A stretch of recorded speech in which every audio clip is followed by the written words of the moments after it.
Bueno, pues acabo de ver el sexto episodio de la serie de Netflix 100 años de soledad, basada en la novela homónima del gran Gabriel García Márquez.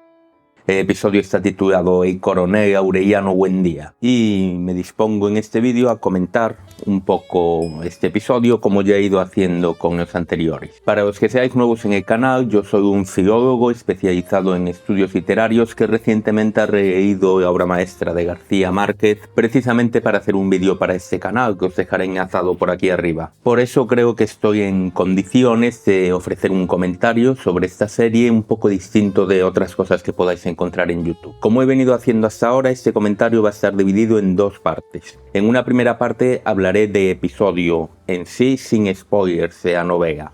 Esto es adecuado para quien haya visto la serie hasta inclusive este sexto episodio. En una segunda parte, que comenzará en el minuto que os indico por aquí, hablaré ya con spoilers de la novela e intentaré analizar un poco más, ya no el episodio en sí como episodio de televisión, sino la manera en que han adaptado la obra de García Márquez a la pantalla. Como os digo, esto os indicaré, aparte del periodo de tiempo que os he puesto ya en pantalla.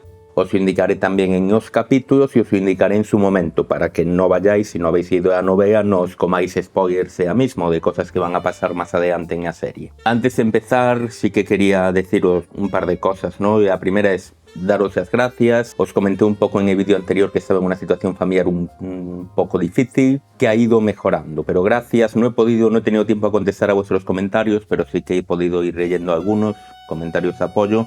Muchas gracias por esto, la situación ha mejorado un poco al menos. Y por otro lado, quería también daros las gracias muy rápidamente, porque esto no es algo que me guste mucho hacer, pero gracias, porque gracias a vuestro apoyo hemos alcanzado ya los 1000 suscriptores, que como sabéis es una marca importante en YouTube. Ahora pues a seguir hablando de literatura, hablando de series y seguir creciendo un poco, intentar divulgar la literatura, ¿no? Que sea la intención con la que cree este canal. Sin más preámbulos, vamos directos porque de nuevo va a ser un episodio largo. Ya me habéis dicho que sois preferir los episodios largos de todas formas. Vamos directos al episodio. Este episodio sexto va a haber un cambio importante tanto en Macondo como en uno de los protagonistas de la serie, como se refleja en el título del episodio, ¿no? Vamos a conocer por fin al coronel Aureliano Buendía, que si recordáis es con lo que se abría la serie, ¿no? La primera frase que se dice en la serie fue esto de pelotón de fusilamiento y el coronel Aureliano Buendía. Coronel Aureliano Buendía no es otro que nuestro Aureliano, el Aureliano que ya conocemos. Pero vamos a ver el cambio que va a operar en él para convertirse en el coronel Aureliano Buendía. Y el cambio que va a operar en él es debido a que hay un cambio muy importante en Macondo, que vamos a desmenuzar un poco en este comentario. Hay otra trama también episodio, digamos que este episodio habla un poco de guerra y de amor, por decirlo así, o de política y de amor. Y es curioso porque esto es un cambio tonal con respecto a los episodios anteriores. En los episodios anteriores, especialmente en el inmediatamente anterior, la temática amorosa o la temática familiar, digamos, estaba en primer plano, mientras que la cuestión de política se iba deslizando por detrás. Ahora damos un cambio totalmente. El núcleo del episodio está dedicado al problema político que va a haber en Macondo, mientras que la cuestión familiar y la cuestión amorosa se convierte un poco en la trama secundaria de episodio. Es un cambio de tono que yo creo que ya nos va preparando para este, ¿no? Quedan solo 3 episodios contando con este, o sea, quedan este y 2 episodios más para el final de la temporada. Creo que es un episodio que nos va preparando para esto, nos va poniendo en situación para esto. Y es un episodio, os decía que el anterior era emocionante en el sentido etimológico de la palabra, es decir, que provoca emoción, muy emocional. Este es emocionante en el sentido normal de la palabra. Aquí van a pasar muchas cosas muy interesantes en Macondo. Es un episodio, os adelanto, que me ha gustado mucho, como está siendo la tónica en la serie. Creo que la serie va hacia arriba en cuanto a calidad de los episodios, otro gran episodio. Empecemos hablando entonces de la política, de la guerra, porque asunto político se nos había ido dejando entrever, ¿no? La llegada de la Iglesia, bueno, primero la llegada del corregidor, de Apolinar Moscote, que nos iba dejando ver un poco de su ideología. Y la llegada de la Iglesia, pero ahora todo estalla, ¿no? Y el primer momento en que vemos este estallido, no estallido por ahora, sino el principio de la represión que va a sufrir Macondo, es justo cuando se está celebrando una fiesta en la tienda de Catarino con el regreso de José Arcadio, algo de lo que hablaré, de José Arcadio hijo, claro, algo de lo que hablaré un poco más adelante. Aparece en la tienda de Catarino Apolinar Moscote acompañado de soldados y se acaba la fiesta. Todo el mundo calla y Apolinar anuncia que va a haber las primeras elecciones en Macondo, algo que en principio debería ser algo bueno, pero estas elecciones van a ir acompañadas de toque de queda, prohibición de alcohol, coartar el derecho de reunión y una serie de reducción de derechos que empiezan inmediatamente. Ya vemos en esa escena como los soldados cachean a mucha de la gente que está allí reunida, y si os fijáis vemos que muchos de ellos llevan botellitas con pequeñas píldoras. Ya veremos qué significa esto más adelante. En cualquier caso, aquí ya se nos aclara que Apolinar Moscote pertenece al Partido Conservador, el régimen conservador que gobierna el país. Algo que ya se nos había ido dejando caer en sus ideas políticas y en ese tema de pintar las casas de azul. Como os decía en otros vídeos que no se aclaraba mucho en la serie por qué pintar las casas de azul, me lo habéis dejado bastante claro en los comentarios, muchas gracias por eso, ¿no? En Colombia, para los que no sabéis, allí hay esta fuerte asociación entre el color azul para los conservadores y el color rojo para los liberales. Algo que en España es relativamente similar, aunque aquí la asociación es más color azul para la derecha en general y color rojo para la izquierda. Es una leve diferencia. También entiendo que en España pues que alguien pinte su casa de azul no es hacer propaganda del Partido Popular, o no está considerado así, ¿no? Entonces, claro, hay estas diferencias que, claro, entiendo que para el público colombiano entienden bien pintar las casas azul. A mí me resultaba un poco extraño que no lo explicara en la serie, gracias por aclarar. En cualquier caso, Apolinar Moscote es conservador. Arcadio, ante estos síntomas de represión, va a acudir a ver al doctor Airio Noguera, este doctor que veíamos por primera vez en el episodio anterior. Y aquí es curioso cómo nos describe al doctor, entre comillas, ¿no? Porque nos dice que el diploma que tiene de la Universidad de Leipzig fue falsificado por él mismo. Y nos dice que no es un doctor en realidad, sino el narrador nos dice que es un terrorista, ¿vale? Noguera es un revolucionario, un rebelde. Y de hecho en su consulta se reúnen esta pequeña célula revolucionaria que va a crecer en Macondo a lo largo de este episodio. A ello acude Arcadio. Estos frasquitos que veíamos antes con pequeñas píldoras son el símbolo de la rebelión. El doctor se los da a los miembros de esta célula para que puedan ya no solo identificarse entre ellos, sino un poco señalar su afiliación al Partido Liberal. Pasemos a Aureliano, porque Aureliano es el personaje central de este episodio, como os podéis imaginar, en todo este conflicto político que va a estallar en Macondo. Vemos que tiene muy buena relación con Apolinar Moscote. De hecho, Apolinar le dice que se case con otra de sus hijas, que para poder seguir siendo su yerno. Aureliano no está interesado en esto. Y vemos que Apolinar habla de política con Aureliano. Curioso, fijaos, lo llama Aureito, lo llama con ese diminutivo familiar. Y eso tienen partidas de dominó que parecen ser bastante frecuentes, por lo que se nos explica más adelante en el episodio. Y Apolinar le habla de política. No le habla mal de los liberales, dice que quieren acabar con la iglesia, bueno, dice toda una serie de cosas sobre ellos, más o menos ciertas, pero dice una de las cosas que llama la atención claramente es que Aureliano dice que reconocen igual a los hijos bastardos que a los legítimos. Claro, Aureliano ha reconocido a su propio hijo bastardo como miembro de su familia, ¿no? En el episodio anterior. Entonces esto le gusta. Apolinar Moscote dice que, bueno, eso es distinto porque fue reconocido, lleva el apellido Buendía, entonces es como si fuera un hijo legítimo, ¿no? Vemos que Apolinar Moscote un poco adapta su ideología a sus intereses personales. Mientras que Aureliano parece mostrarse un poco, aunque no tenga una ideología concreta por ahora, sí que parece mostrarse un poco más firme en esto de que pues, un hijo bastardo es igual que un hijo legítimo. De hecho, Aureliano dice que no le interesa la política, lo más mínimo. Apolinar es muy curioso, de nuevo, esto vemos como Apolinar amolda su visión del mundo, su cosmovisión, algo que le interesa en cada momento, ¿no? Y recomienda a Aureliano que lo mejor es estar de lado ganador. Y claro, Apolinar considera que el lado ganador van a ser los conservadores. Fijaos que en esta primera partida de dominó que vemos entre ellos, parece ser que es Aureliano quien la gana. No se ve muy claramente, pero se ve como al final levanta una ficha, ¿no? Con aire triunfador. Esto es evidentemente una anticipación, si habéis visto el episodio, de lo que está por venir.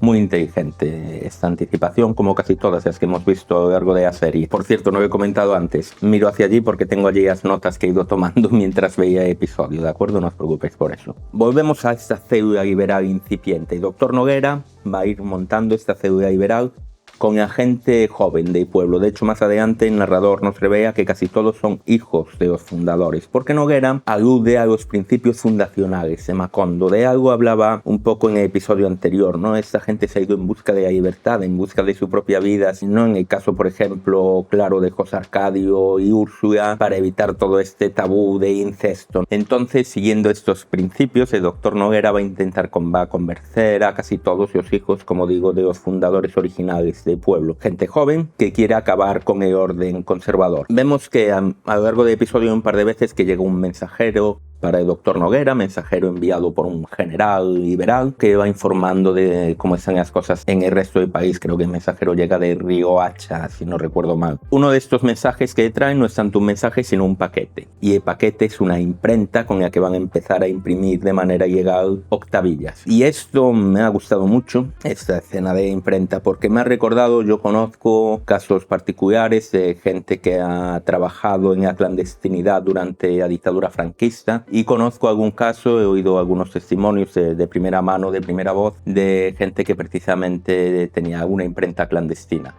Entonces, pues esto me ha recordado un poco eso, ¿no? Este trabajo en la clandestinidad creo que está muy bien representado aquí, ¿no? Como meten imprenta por la noche, van montando en silencio, empiezan a imprimir las octavillas. Una situación similar a que vivió, por desgracia, mucha gente en mi país a lo largo del siglo XX, ¿no? Bien, pues vemos las primeras actividades de esta célula liberal. Por cierto, otro comentario, ¿no?, sobre el término liberal y conservador, que es distinto de lo que hoy entendemos como liberal y conservador, el sentido que tenía en el siglo XIX. De hecho, vemos que esta célula, en algunos de los postulados que hablan, se acerca algo más a izquierda, bastante más a izquierda de lo que hoy llamaríamos liberal, rozando casi con algo un poco anarquista, ¿no? El doctor Noguera a mí al menos me parece bastante anarquista, porque hablan de, entre otras cosas, como fusilar al cura, convertir la iglesia en una escuela, el amor libre, ¿no? Conceptos que situamos mucho más a la izquierda de lo que hoy en día entendemos por un liberal, pero que en el siglo XIX eran parte de debate, ¿no? Vemos a Arcadio repartiendo octavillas, por cierto, Arcadio muy involucrado en esta célula liberal, octavillas y carteles que se pegan, y aquí ya vemos muy claramente la distinción que os comentaba entre los colores azul y rojo, azul para los conservadores, rojo para los liberales. De hecho, Arcadio está tan involucrado en esta célula que las reuniones se empiezan a celebrar en la escuela. Esas reuniones, aunque se celebren en la escuela, es un poco el doctor Noguera quien las dirige, ese doctor quien habla a los allí reunidos, ¿no? Son reuniones clandestinas por la noche. Fijaos, por cierto, en la iluminación de esta escena, iluminado con luz roja, ¿no? Con la luz de Partido Liberal, muy centrada además en el estrado desde que habla el doctor Noguera, esta luz roja. Muy interesante, muy buena elección, ¿no? Y acaban con ese grito de Macondo es liberal, carajo. Continúa, por otro lado, mientras se desarrollan las actividades de esta célula liberal, continúa la represión. Y un momento clave para entender el sentir de Macondo con respecto a lo que va a suceder es que el corregidor manda a sus soldados a requisar los cuchillos de las casas de los habitantes de Macondo. Y lo vemos en la casa de los Buendía, Úrsula intentando aferrarse a ellos como puede, pero los soldados los requisan, sale a la calle y están requisando los cuchillos de todas las casas, los cuchillos de cocina incluso. Esto, por supuesto, no parece sentar muy bien en el pueblo. A Úrsula de seguro no le gusta nada. Sin embargo, vemos también otra escena en que Úrsula ve estos carteles y octavillas, carteles pegados en la pared y octavillas ahí tiradas un poco por el suelo, rojas y azules, y parece que tampoco le gustan. No parece muy contenta con esta división política en general, o sea, ya no solo con la represión conservadora, sino con este conflicto incipiente. Úrsula es un personaje también creo que muy clave en este episodio. Finalmente se abren las elecciones en Macondo. Vemos, por cierto, en la mesa electoral sentados a Apolinar Moscote y a Aureliano. Apolinar asumiendo en todo momento que Aureliano es conservador, por supuesto. Y la gente poco a poco va votando. Vemos que muchos llevan botecito con las píldoras, ¿no? De hecho, justo después de emitir su voto rojo, se toman una píldora para significar su adherencia al partido liberal. Este código, este mensaje en código que me ha recordado también un poco otros mensajes en código que conozco de gente que trabajó en la clandestinidad, como os digo. O sea que muy bien llevado esto, muy bien llevado. Curioso en esta escena que cuando acaban de votar, Apolinar le da un sobre a Aureliano para que vote a Aureliano. Y en el sobre, por supuesto, hay una papeleta azul. Es Apolinar quien decide el voto de Aureliano. Y Aureliano vota. En este momento aún no dice nada. Total, y algo que no nos debe sorprender teniendo en cuenta el sentimiento general que vimos en Macondo, y las elecciones se ganan los liberales. Sin embargo, Apolinar decide cambiar el resultado. Va a añadir papeletas azules y quitar papeletas rojas. Todo esto delante de Aureliano. Y aquí hay una conversación muy importante entre Apolinar y Aureliano que nos va a revelar mucho de cómo es Aureliano y de lo confundido que está Apolinar Moscote con él. Aureliano dice: si yo fuera liberal, esta sería una razón para ir a la guerra. Y Apolinar Moscote responde: si tú fueras liberal, aunque fueras mi yerno, jamás habrías visto esto. No vemos a Apolinar totalmente confundido con Aureliano, y Aureliano que ya nos indica, ya lo habíamos visto antes, que las injusticias, la mentira, este tipo de cosas no le gustan. No le gustan nada. Aureliano de todas formas sigue un poco actuando como intermediario entre pueblo y el régimen conservador, ¿no? Úrsula en concreto, y le pide que solicita a Apolinar que devuelva los cuchillos. Aureliano lo hace, pero Apolinar le revela que los cuchillos los enviaron a la capital como prueba, fijaos en esto, como prueba de que los liberales se están armando para la guerra. No una prueba falsa, porque eran los cuchillos normales de agente de pueblo. Aureliano evidentemente no parece contento con esta nueva mentira. Vemos que llega en esa noche otro mensaje al doctor informando de que este robo de las elecciones es generalizado en todo el país y hablando también de fusilamientos de liberales. El ambiente se caldea en todo el país. De hecho, algunos de esta célula quieren tener armas, pero no para poder rebelarse, pero claro, no carecen totalmente de armas. Y aquí por fin llega el momento en que nuestro Aureliano se empieza a acercar a esta célula liberal de Macondo. Todo empieza en la tienda de Catarino, donde creo que es Gerineldo Márquez, el hijo de Gerineldo que conocíamos de Viaje a Macondo, y él dice, básicamente echa en cara haberse vuelto conservador. Y Aureliano dice que no es ni conservador ni liberal, pero si hubiera que ser algo, eso dice literalmente, si hubiera que ser algo sería liberal. Los conservadores son unos tramposos.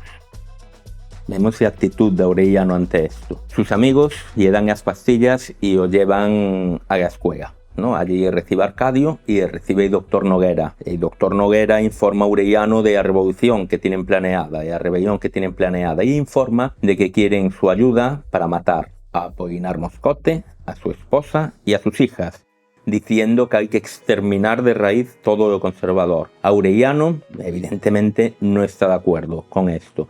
Aureliano es un personaje que tiene un compás moral muy firme. No sé si la impresión que nos está dando aquí, la impresión que nos ha venido dando a lo largo de la serie, ¿no? No aguantar las injusticias y ve esta matanza indiscriminada como una injusticia, obviamente. Aureliano le dice al doctor Noguera que él no es que el doctor no es ni un revolucionario, ni un liberal, ni nada, que lo que es un matarife. Noguera empieza a insultar, dice que es un sentimental, que no tiene porvenir, lo tacha de cobarde y le pide que devuelva el frasquito con las píldoras. Aureliano es rechazado por el líder de esta célula liberal. De hecho, por la noche, Aureliano ve que unos hombres armados le están siguiendo. Aureliano se oculta un poco y regresa a la escuela y se lo recrimina a esta célula liberal. Y recrimina que querían matarle, piensa que querían matarle. La célula dice: no, te estamos siguiendo para ver si nos traicionas o no. Aureliano responde: si hubiera querido delatarlos, lo hubiera hecho hace rato, pero no soy un traidor. De nuevo, vemos a Aureliano firme en sus principios morales, a pesar de no estar de acuerdo con las ideas del doctor Noguera, con las ideas en cuanto al nivel de violencia, ¿no? Al menos. Aún así, se va de allí diciendo que si van a por su suegro, él defenderá la puerta de su casa. Es su suegro, es su familia, ¿no? Y él está dispuesto a defender la puerta de su casa, a pesar de que es el corregidor y a pesar de que es él quien ha hecho trampas, quien ha manipulado las elecciones, quien ha cogido los cuchillos, quien ha mentido sobre los cuchillos, no, sigue siendo familia. Y Aureliano no quiere que muera. Y la situación va a escalar aún más, como pasa siempre en estas circunstancias. Van a llegar soldados al pueblo, se apoderan de Squea en una escena desgarradora en que echan de su cama a Arcadio, y pobre Arcadio yo supongo que aquí piensa que lo van a fusilar. No, y lo único que pide es que suelten a su mujer, por cierto, esta Santa Sofía de la Piedad, bueno, mujer, no están casados, que sepamos. Esta Santa Sofía de la Piedad que sabemos que solo existe en los momentos relevantes, en los momentos en que es necesario que exista, ¿no? Echan a los de Ascuea, los soldados se van a apoderar de Ascuea y tomarle un poco como centro de operaciones, porque a partir de ahora Macondo va a estar bajo control militar. El corregidor, Apolinar Moscote, parece que ya no tiene nada que decir en la política de Macondo, al menos eso le dirá Aureliano. Como no, los soldados capturan a Dr. Noguera, ¿no? Es una figura pública, visible, enseguida van a tener pruebas contra él. Pruebas o sospechas, al menos generalmente ese tipo de gente no necesita pruebas para actuar. Una escena muy interesante, puesto que es el Partido Conservador, ¿no? En el que en teoría defiende a la Iglesia. Así lo ha dicho Apolinar Moscote en varias ocasiones a lo largo de la serie. Sin embargo, el cura pide misericordia para el Dr. Noguera y los soldados lo apalean hasta dejarlo inconsciente. Es igual que sea cura. Y es igual que pertenezca a la Iglesia, ¿no? El objetivo de los soldados es reprimir todo tipo de manifestación liberal, este supuesto alzamiento que se está planeando, que sí que se está planeando por otro lado, ¿no? Pero sigue siendo una represión, porque al final todo esto es una respuesta al robo de las elecciones. Están presentes durante esta captura de Dr. Noguera varias personas del pueblo, entre ellos Arcadio, que parece querer intervenir para de nuevo defender a Dr. Noguera, y Aureliano, que coge a Arcadio y dice que no se haga héroe. Arcadio, evidentemente, Aureliano está salvando la vida. Si Arcadio hubiera intervenido, probablemente quizá hubiera acabado también muerto, ¿no? Igual que va a pasar al Dr. Noguera, porque probablemente haya también sospechas sobre él y un acto público de alguien ya sospechoso a favor de que claramente ese líder de una célula liberal hubiera sido ya demasiado. Entonces Aureliano le sabe un poco la vida. Arcadio le dice que tiene que decidir de qué lado está. En esta situación Aureliano ya no puede estar jugando un poco a estar entre los asociados e intentar calmar la situación. Aureliano tiene que decidir, tiene que tomar partido. Aureliano, en un último intento de salvar al Dr. Noguera, que recordemos, y esto es muy interesante, el Dr. Noguera Aureliano no le debe caer nada bien, ¿no? Porque el Dr. Noguera pretende matar a su suegro, a las hermanas de su mujer fallecida. Sin embargo, aun con todo eso, Aureliano, con sus principios, no quiere que maten a este hombre. Entonces se va a pedir a Apolinar que impida la ejecución, y aquí es cuando Apolinar le dice que se ha decretado el estado de conmoción, ¿no? Ahora hay un mando militar en el pueblo. Y vemos el primer fusilamiento de la serie. Y la serie empezaba hablando de un fusilamiento. Aquí vemos realmente primero que vemos llevar a término el fusilamiento de Dr. Noguera. El fusilamiento de este líder de la célula liberal de Macondo, de este terrorista, de este falso doctor. El Dr. Noguera lo atan a un árbol. Fijaos, por cierto, el paralelismo que hay. El Dr. Noguera atado al árbol, a un árbol distinto, claro, pero José Arcadio, padre, fundador de Macondo, también está atado a un árbol, por motivos distintos, cierto. Pero hay este paralelismo visual, al menos muy interesante. El Dr. Noguera es fusilado, antes de que lo maten grita viva la revolución. Y bueno, esto lo hacen, claro, en un lugar público, parece un poco la plaza central del pueblo, alrededor de este árbol, ¿no? Por lo que hemos ido viendo a lo largo de los episodios. Porque yo creo que quieren que todo el mundo lo vea, quieren hacer la muerte de Dr. Noguera una muerte ejemplarizante para cortar de raíz toda esta actividad liberal. El efecto, por supuesto, va a ser el contrario. Muy interesante a contraposición, vemos este fusilamiento de Dr. Noguera mientras Apolinar está comiendo tan tranquilo en su casa. Apolinar Moscote, esto yo creo que es importante verlo, ¿no? Porque ahora mismo Apolinar, según dice ella, no tiene mando del pueblo. Entonces, claro, por eso no puede salvar a Dr. Noguera, porque ahora esto es un mando militar. Pero tampoco parece que preocupe lo más mínimo que maten al Dr. Noguera. Está comiendo tan tranquilo durante el fusilamiento. Creo que esto contribuye a definirnos a este personaje de Apolinar Moscote, que es un personaje que, como hemos visto, parece más bien un oportunista, más que un convencido de la causa conservadora. Es un oportunista, ¿no? Hay que estar de a lo que va a ganar, es lo que dice Aureliano, y hay que va a ganar los conservadores. Pero es un oportunista que a vida humana parece preocuparle bien poco. Nos define muy bien esta contraposición a este personaje. Muy interesante, muy buena elección desde luego. El fusilamiento de Dr. Noguera, de todas formas, no acaba con la represión en Macondo, casi parece recrudecer. Vemos que los soldados siguen registrando el pueblo, siguen cacheando a la gente, haciendo arrestos, parece. Aureliano es testigo de todo esto.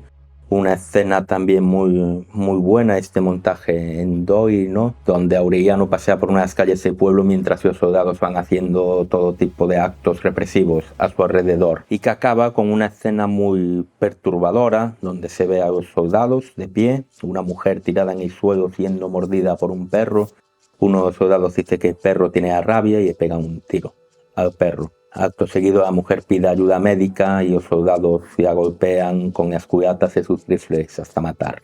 Y de nuevo, paralelismo visual, esta imagen de perro, muy dura, por cierto, muy dura, ya os aviso, de cadáver del perro y el cadáver de la mujer, ambos tirados en el suelo, con sangre saliendo de sus cabezas. Todo esto lo ve Aureliano, por supuesto. Y a cámara corta, al doctor Noguera, que sigue atado al árbol, su cadáver. Finalmente llegamos a la noche en que acaba el episodio, una noche en que van a pasar muchas cosas. Interesante como todo esto sucede en una sola noche, ¿no? Hay noches que cambian el mundo, y al menos para Macondo esta lo va a hacer. En mitad de la noche vemos a Aureliano cogiendo sus cosas, cogiendo varias cosas de la casa, incluida un hacha que habían dejado allí los soldados. Úrsula sabe lo que va a pasar y Úrsula intenta advertirle. Dice que no nació para la guerra y dice que la van a matar.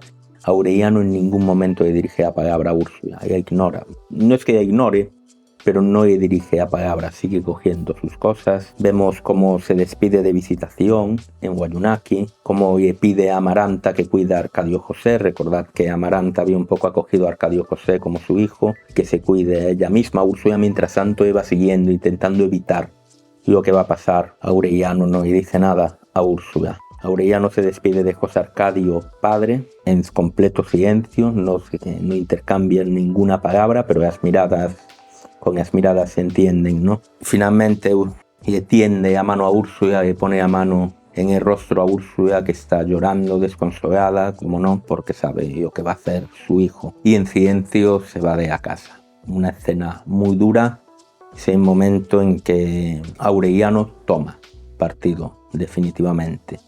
Y una vez que tome partido, evidentemente ya no hay vuelta atrás. Úrsula lo sabe.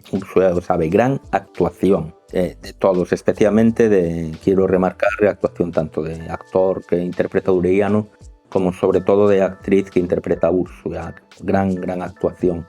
Estas lágrimas medio contenidas, ¿no? Muy emocionales la escena. En ningún momento, fijaos, Aureliano no dice nada a Úrsula. Quizá porque no hay nada que decirle, porque no hay nada que Aureliano le pueda decir a Úrsula que la convenza, ¿no? Úrsula es su madre, al fin y al cabo, y Úrsula no quiere que su hijo se ponga en peligro. Aureliano sabe que se va a poner en peligro, obviamente, entonces no hay nada que pueda decir para convencerla ni para aliviar su sufrimiento. Quizá por esto no le dice nada. Aureliano, de todas formas, siempre fue parco en palabras, como sabemos. Aureliano se reúne con Gerinedo Márquez, se dice que prepara a los muchachos y que se van a la guerra. Claro, le preguntan ¿con qué armas? Y dice, con las armas de ellos. Aureliano también va a casa de José Arcadio, hijo, que como veremos después ya está viviendo por separado de la familia, y le cuenta sus planes y le pide que vaya con ellos. José Arcadio dice que su lugar está aquí con su nueva mujer, con Rebeca. De nuevo, esto lo veremos luego. Y aquí vemos por fin, lo hablaremos después, ¿no? Pero el reencuentro entre Aureliano y José Arcadio hijo, fue un poco extraño, un poco frío. Aquí vemos ya el reencuentro que estábamos esperando, ¿no? Un poco como esta señal de reconciliación entre los hermanos. No es reconciliación porque no estaban enfadados el uno con el otro, pero de acercamiento entre los hermanos. José Arcadio le dice, Aureliano le había dicho antes, ¿te acuerdas cuando me dijiste de que es como un temblor de tierra? Y José Arcadio lo había ignorado. Ahora le dice, y la frase es muy significativa, sí, y eso es lo que provoca que los hombres tengan miedo a la muerte, me acuerdo de que te dije eso. Y la despedida que dedica José Arcadio, hijo Aureliano, es ojalá regreses con vida. En mitad de la noche, tras estas despedidas familiares, lo que queda de Acéula y Beral dirigida por Aureliano, asalta por la fuerza a Escuela, donde se habían hecho fuertes los soldados. Cogen las armas de los soldados, capturan a los soldados y van a fusilar a lo que parecen ser los líderes de los militares. Fusilamiento por orden de Aureliano, fijaos, es Aureliano quien da la orden, claramente. Otra escena desgarradora. Úrsula escucha los disparos, despierta, sentada en su cama. Su hijo acaba de salir. Úrsula sabe para qué. Estos disparos son o su hijo muriendo o su hijo matando. Úrsula no tiene manera de saber qué son exactamente.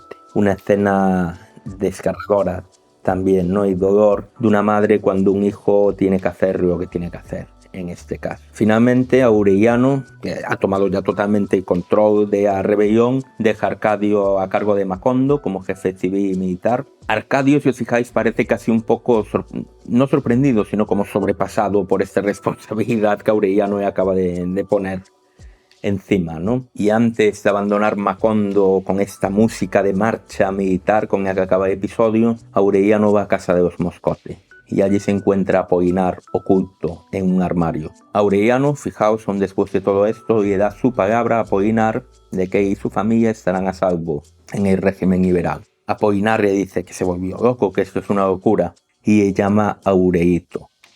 Y esto a Aureliano no le gusta nada. Y le dice esta frase lapidaria: usted a mí no me vuelva a llamar Aurelito. A partir de este momento soy el coronel Aureliano Buendía. Y es porque efectivamente el famoso coronel Aureliano Buendía nace esta noche. Nace con los actos de esta noche. Todo este capítulo, toda esta gran trama principal de episodio, esa transformación de Aureliano que conocíamos, este Aureliano retraído, este Aurelito, al coronel Aureliano Buendía, un hombre que es capaz de darle la orden de fusilar a otros. Un gran cambio en el personaje, un cambio muy interesante. No, aún nos queda algo por hablar del capítulo, pero muy bien llevada toda esta trama. Muy emocionante, como os decía, muy bien hecho. Vayamos con otra trama del episodio. La trama que ocupa menos tiempo en el episodio, una trama un poco más bonita, ¿no? Que tanta tragedia que asola a Macondo. Y es con la que empieza el episodio, de hecho, enlazando con el anterior, el regreso de José Arcadio hijo, que lo hemos naufragado, ¿no? Allí en océano desconocido. Fijaos, me parece muy interesante. José Arcadio hijo dice que ha viajado por todo el mundo, ¿no? Dice que de hecho que dio 65 veces y ha vuelto al mundo. Fijaos en la exageración. Y el narrador nos cuenta su historia. Pero hay una escena que a mí me parece interesante remarcar, que nos viene a decir un poco como en casa en ningún niado, ¿no? José Arcadio hijo y dice a José Arcadio padre: el mundo era más bonito en tu cabeza, papá. El mundo no es lo que uno se puede imaginar, el mundo es un lugar peor. Y lo que, por cierto, si lo vemos en conjunción con lo que sucede en el resto del episodio, quizá Macondo se haya vuelto un lugar peor también. No lo digo porque los liberales estén ahora controlando Macondo, sino por toda la violencia que se ha desatado a lo largo de este episodio. El mundo es un lugar duro, al menos para José Arcadio. Por eso vuelve a Macondo, suponemos. Y continuamos con lo que cerrábamos el episodio anterior, esta mirada entre Rebeca y José Arcadio, muy indicativa de lo que va a pasar en el episodio. Vemos, por cierto, la escena en que está comiendo en la mesa familiar y la mirada de Rebeca, Pietro Crespi de fondo, que no parece darse cuenta de lo que está pasando, Úrsula sin parar de llorar. Muy buena actuación, una vez más, por parte de la actriz que interpreta a Úrsula. José Arcadio, hijo, ignorando totalmente el llanto de su madre. Parece una constante casi que los hijos no hagan mucho caso a la pobre Úrsula. Recordemos que en este momento José Arcadio, hijo, no conoce a Rebeca, no sabe quién es. De hecho, dice en el episodio: ¿y tú quién eres? Arcadio hijo es muy directo. Lo comentaba yo un poco antes, también se produce este reencuentro entre José Arcadio y Aureliano, que es extraño, es un poco frío. Yo no sé si es porque Aureliano no acaba de creerse o por qué, pero aquí es cuando, bueno, comenta todo este tema de es como un temblor de tierra, ¿no? Esto lo hablan ya en su habitación. Fijaos, por cierto, y la habitación de José Arcadio hijo, a pesar de que hay una cama, monta una hamaca. Aureliano Aureliano y recuerda eso de temblor de tierra. Me gustó mucho, por cierto, la interpretación de Aureliano en esta escena. Es muy sutil porque es una escena dura para el personaje, porque habla eso de temblor de tierra.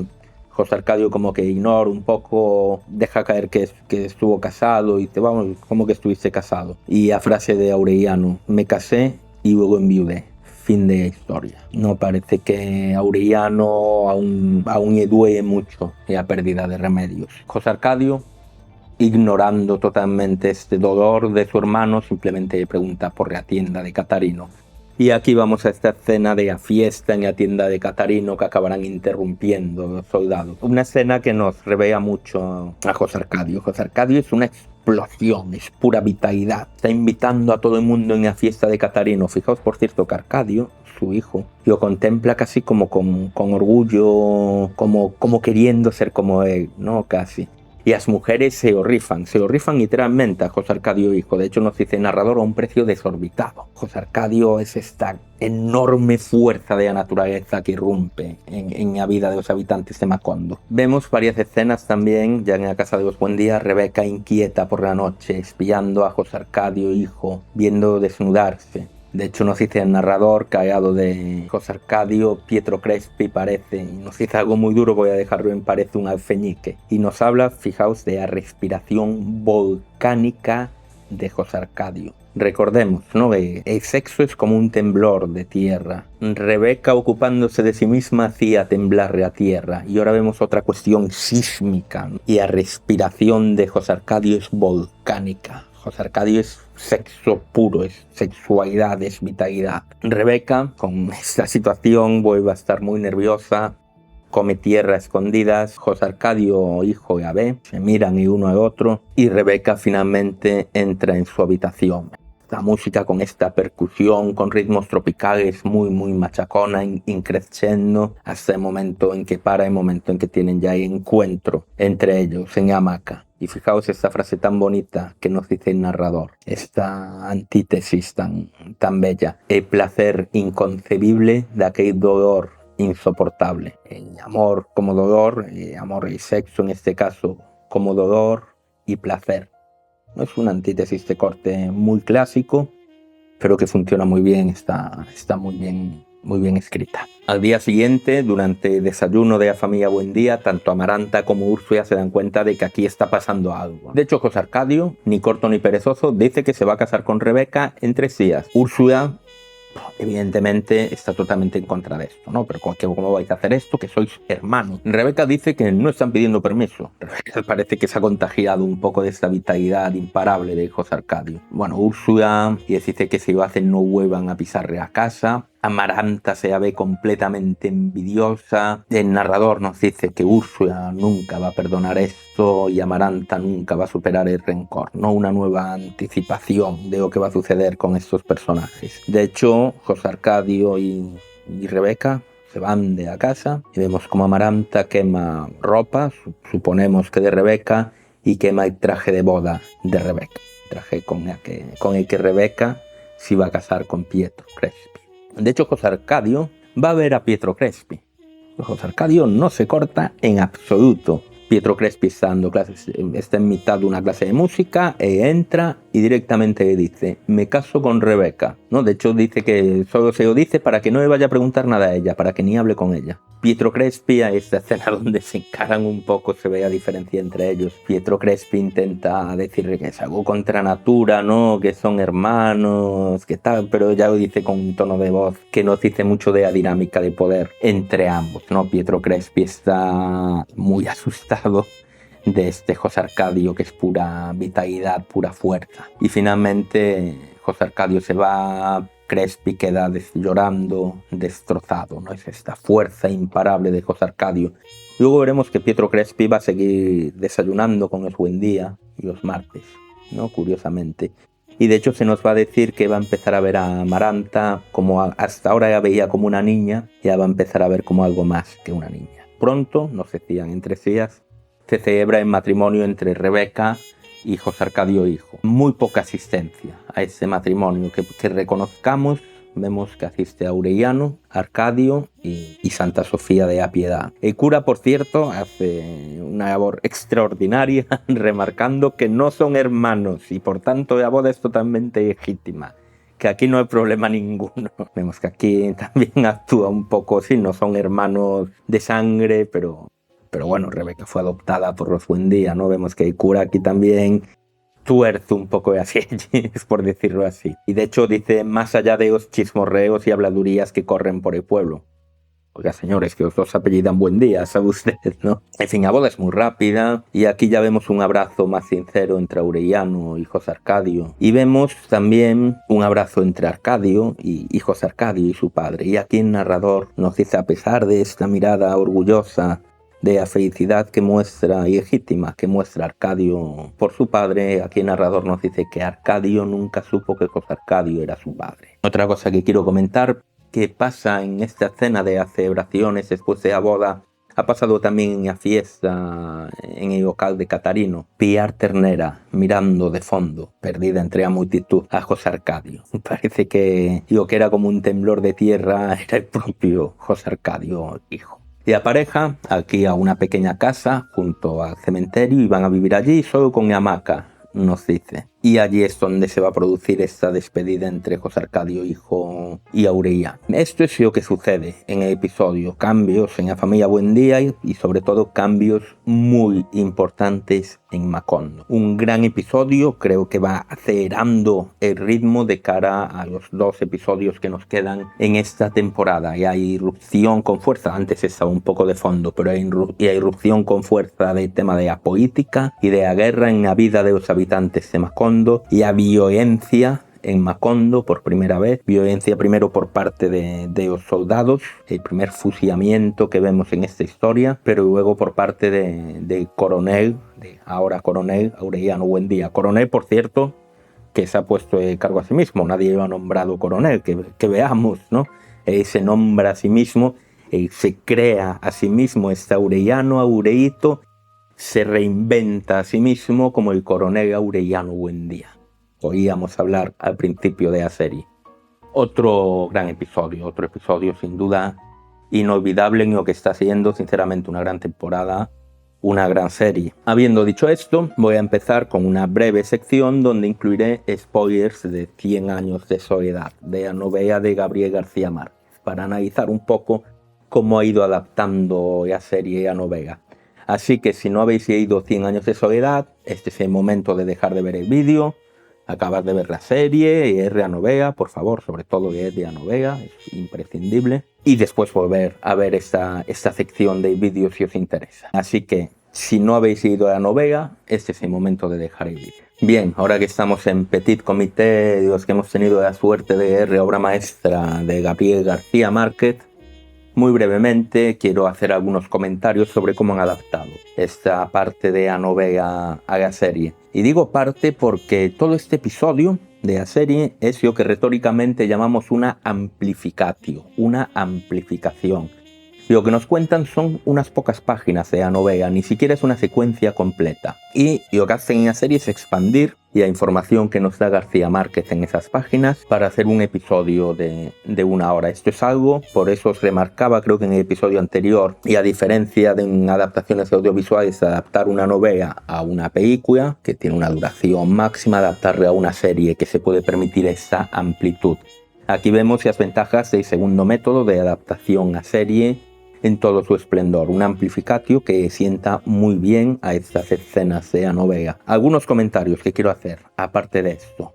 Úrsula, ya no solo en este episodio, en toda la serie, se está convirtiendo en el centro emocional de la serie. Las lágrimas constantes de Úrsula, casi a lo largo de todo el episodio. Esta escena desgarradora, de nuevo desgarradora, cuando escucha estos disparos de fusilamiento ordenado por su propio hijo, pero claro, eso ella no lo sabe. Úrsula es el centro emocional del episodio y de la serie. En la novela Úrsula también es centro. Úrsula en la novela es el centro, quizás no diría tanto el centro emocional, porque en la novela no creo que se remarquen tanto las emociones del personaje, sino que es un poco el centro aglutinador de la familia Buendía. Es, si no me equivoco, el personaje que más tiempo va a vivir de la familia Buendía.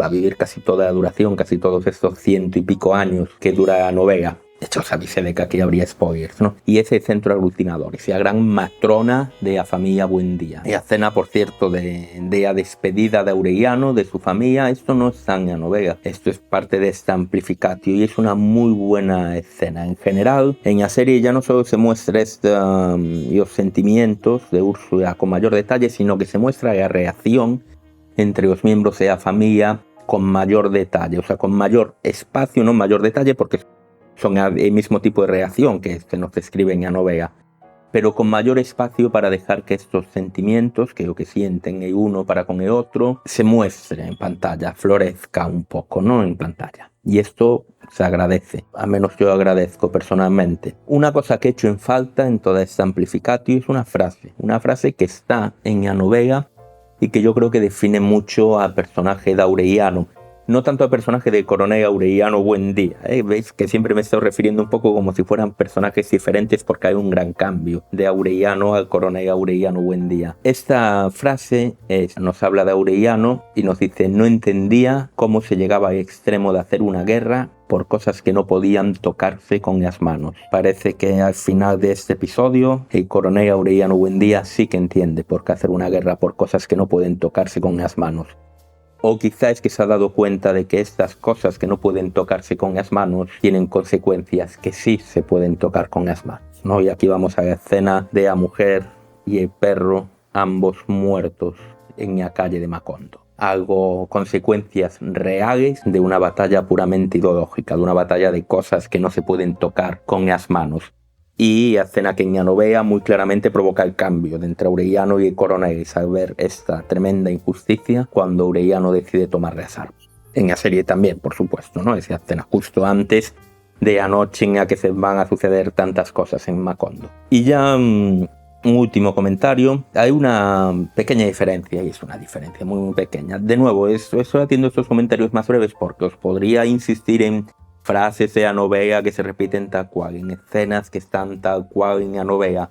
Ya lo he remarcado en algún que otro episodio. Asumid que ese va a ser el caso en la mayoría de ocasiones, ¿de acuerdo? Entonces no voy a ir comentando una por una. Pero sí que me gustaría resaltar otra pequeña diferencia, que no creo que sea muy importante, pero sí que nos define un poco más cómo es Aureliano en el libro que en la serie. En la novela, Aureliano se preocupa por la nueva pareja, se preocupa por Rebeca y José Arcadio hijo.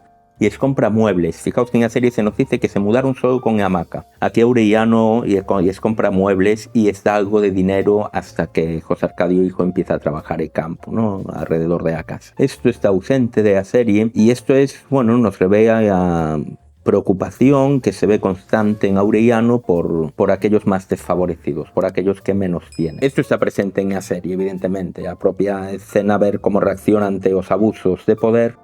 Pero bueno, nos falta este pequeño detalle quizá porque querían hacer que la escena de la despedida entre José Arcadio, hijo, y Aureliano impactara más emocionalmente, ¿no? Y entiendo el porqué de esta escena, si nos impacta más que si viéramos alguna escena donde Aureliano comprara muebles, donde se viera más esta reacción. Es decir, es mejor dejar esta reacción en solo 2 o 3 escenas, siendo la última ese momento en que José Arcadio, hijo, dice que recuerda perfectamente eso de es como un temblor de tierra. Ese momento de acercamiento entre los hermanos impacta más si hemos visto poquito de la reacción entre ellos a lo largo del episodio. Entiendo el cambio, pero bueno, es un pequeño detalle. Una vez más, la serie está haciendo una gran adaptación de la novela. Estoy deseando ver ya los 2 siguientes episodios y ver cómo cierran esta temporada. Poco más que decir al respecto. Espero que me acompañéis para el comentario del siguiente episodio de la serie.